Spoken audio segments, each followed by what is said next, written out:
Hello there again. We're here wrapping up week 5, halfway through the season already. Hard to believe, but we had a big old slate of games, 11 in all for our 13 area teams, and we'll start as we always do with the game of the week, which was this week was Catholic hosting Tate, and Catholic just put it on them again. They scoring a ton of points, or scoring about 45 points a game. Tonight was no different. You had Catholic 56, Tate 30. And what it's really become is just a three-man show with quarterback Sean White, running back Marquise Sumler, and wide receiver Devin Dukes. Again, same thing happened tonight. You got White throwing for 275. You got Sumler running for 208 yards and 4 touchdowns, and you've got Dukes 4 catches, 180 yards, 3 scores. Well, it's one of those games that you kind of have a little extra built-in momentum. This is the game they lost last year during the regular season, and it's the only loss during the regular season, and they went and really got punched in the mouth. It was one of those games where, they never were really in the game. A lot of these guys that are stars on this team now were juniors last year, and they remembered that game. Yeah. It's funny. You hate to look ahead so far, but you just tend to do it when a team's so talented like Catholic is. What you look forward to is the state semifinal. I mean, that they'd have to win 2 playoff games to get there. Winning their district is crucial because that would allow them to have home games throughout the playoffs because of the way 2B is set up. And so you just can't help with the way they're scoring and the way that they're beating people. It's hard to not look ahead to that game. But they have Walton in their district who has the potential to score with Catholic, and we'll see how that goes. But hey, you were there last year. 55-0 was what it was. Or is Catholic 56 points better, or net 56 better than they were last year against Bowles? I don't know that they were 55 worse than Bowles last year. They had some mistakes. They didn't complete long passes where players were wide open, and they just kind of fell behind, and then it seemed like they lost their confidence, and it ended up being a 55-0 game. Maybe it was a 24-7 type game, Sure. But are they that improved? If you look at the results so far this year, I saw the way they played a couple weeks ago against Navarre. I think they're improved enough that they can at least compete with Bowles. Sure, and so we've got that to look forward to. But hey, 5-0, scoring 45 a game, they look pretty darn good. But speaking of that, somebody we talk about every week in here looking good is PHS. That's where you were.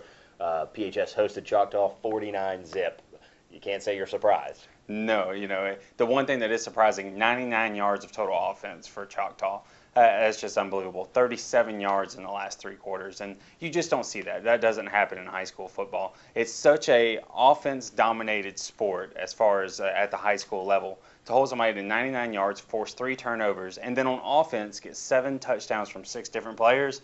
Right. I mean, it's unbelievable. Well, and the numbers you see from PHS, what's funny is that you say 99 yards, but you could have walked in and said they only gave up 10 yards, and I would have believed you. I mean, the numbers. I mean, it doesn't cease to amaze me. This winning streak they're on, this defensive. I mean, they've just been dominant defensively for more than a season. It's funny. Nothing surprises me when it comes to how powerful and how strong that defense really is. So yeah, I'm actually a little surprised when someone says they scored 7 points against them. Right, more so than hearing that they shut somebody out. Right, so absolutely. Anyway, but the surprise stat of the night comes from Niceville. Pace at Niceville. Pace 31, Niceville 17. That's not the surprise. We thought that they could compete. I picked Niceville, but we knew they weren't the number 4 ranked team in the state. They weren't that caliber. Right. So it's not the result that's surprising. It's running back Richard Carrion. 30 carries, 348 yards, 2 touchdowns. A massive game against a powerhouse program. This isn't a pushover now. No matter, even if they're a little bit inflated on the ranking. Right. A massive game. That's the biggest game since Trent Richardson's 416 yards against Milton in 2008. Well, Niceville is one of those teams that going there is going to be tough. You saw Pine Forest kind of eked one out on them, and we have to admit that they're maybe one of the better teams, better than anyone has been in Pensacola the last few years, except for maybe PHS. But, they're not in the same classification.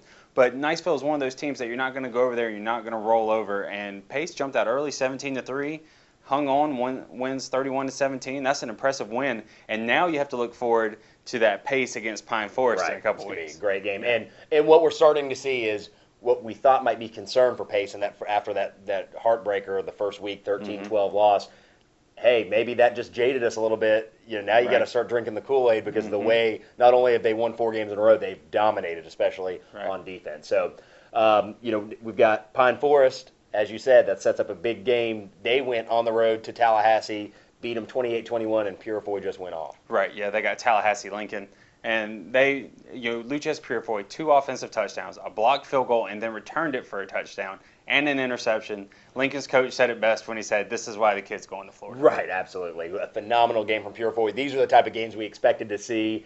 Maybe they're in that groove that we Right. talked about, and like I said, 2 powers are going to collide here in a couple weeks with Pace and Pine Forest. Yeah. Northview stays undefeated. Big win for them, 39-36 at Baker. Closer than we thought it would be.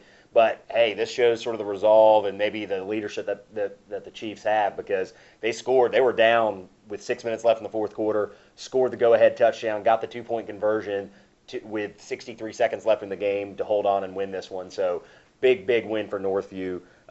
Navarre, another surprising result, not because Navarre won, but because of how they won. Right. Navarre 42, they go to Crestview, win 42-0. Right, and they're getting the complete game now out of, Colton Kane, he's running the ball, he's throwing the ball. Carter is running the ball, Leggett's catching the ball. Now they're playing some defense, and so you have to look out for Navarre. You can't look for him so much to win the district, but you can look for him to spoil someone's season. You could look at him to knock off a Pace or knock off a Tate who's fighting for that second playoff spot. You never know. Right, and maybe they're last year's Tate. Tate went 8-3 last year, solid third in that district. They just happened to lose to the 2 teams ahead of them.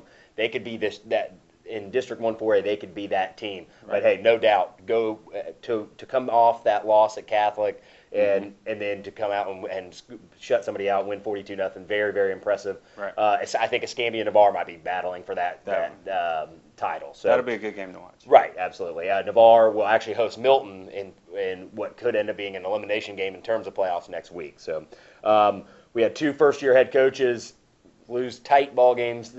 We had Milton lose on a last-second field goal coming up just short. Lost to Fort Walton Beach 17-14. We also had Washington go over to Panama City Rutherford and lose via a field goal last second to lose 31-28. They just seem to be snake bit, and it's going to take a little time to get those young guys back winning. Yeah, you have to wonder what's going on if you're Washington. You have to think, what do we have to do to win a game? Right, overtime loss to Escambia, another close one here, but they're competing in games, and that's really what's important. Right. And to finish off the 11-game slate, we had West Florida falling 29-14 to Bay in District 1-3A action. We had Jay losing 33-21 to Sneeds.